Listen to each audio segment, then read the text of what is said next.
speed 2. Larga tayo. May mga kanya-kanyang preference tayo guys. Yung iba hindi nasasatisfy dun sa stock ng Dynamax.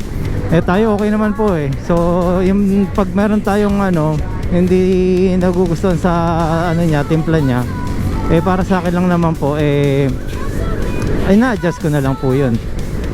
Kagaya po ng ginawa ko sa dati nating electric, tukod yung yung cover sa harapan, di ginawan ko ng paraan at tinuro po natin yun kung paano shinare natin yan.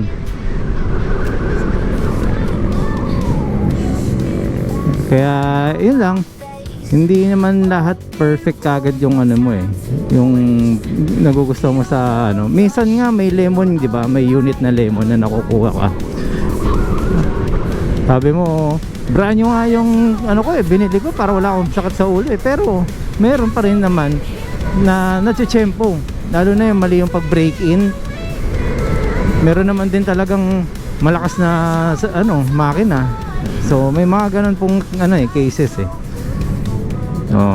slow down.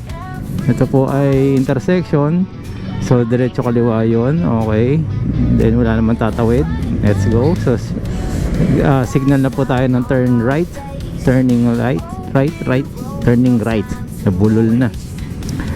So yun, so yung mga hindi nasasatisfy, hindi na ko kontento sa talagang meron po talaga kayong kailangan i-adjust.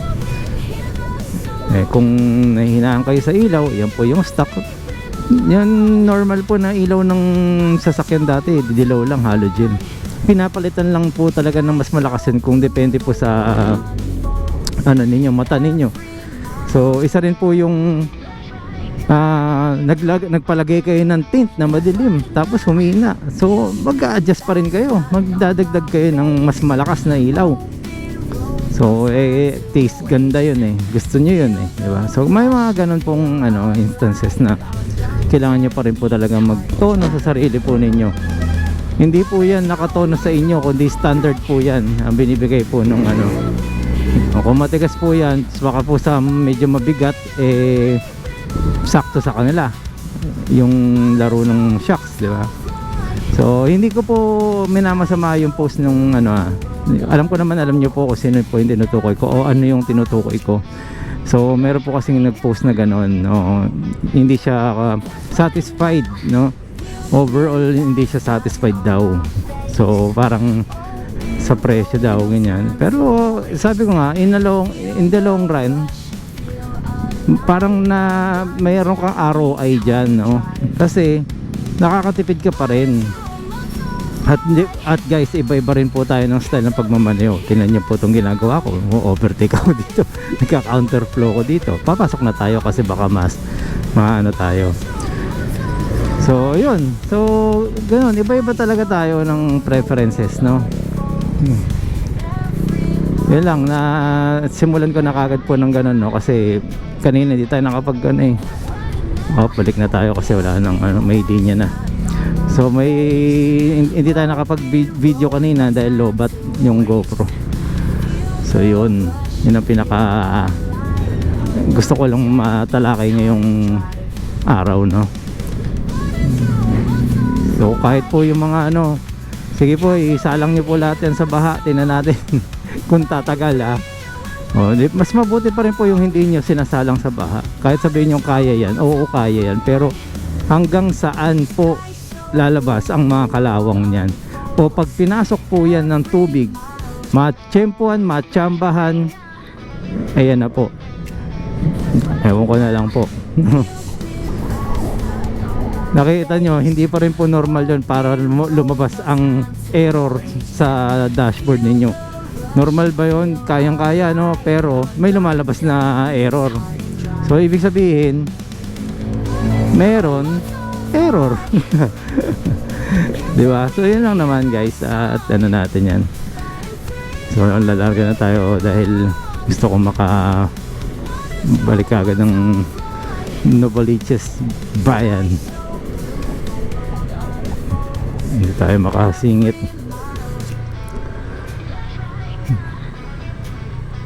Oh, nagtitiktak yung bata. Ayun eh. Ay nako, hindi man lang nagsisignal.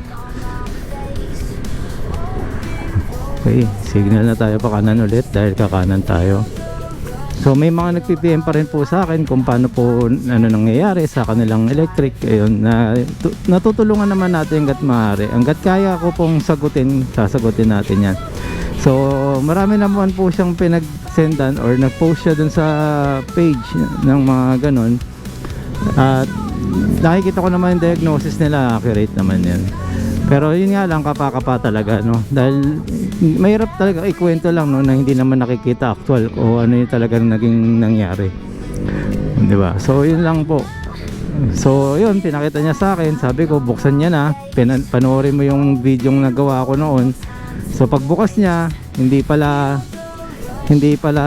talaga andar dahil may nauna nang nagputol ng brake sensor niya, no? Hindi lang brake sensor yung pinutol, ang daming naputol. Si Mighty Mouse, hindi niyo nakilala si Mighty Mouse, no? Parang si Mighty Kid lang din yan. Okay, so dito na lang po muna guys, at mahaba na yon. At kita-kits na lang po tayo sa mga events na darating. Ito pong katapusan ng August, magkita-kits po tayo. Meron pong pa-test ride ng NXT.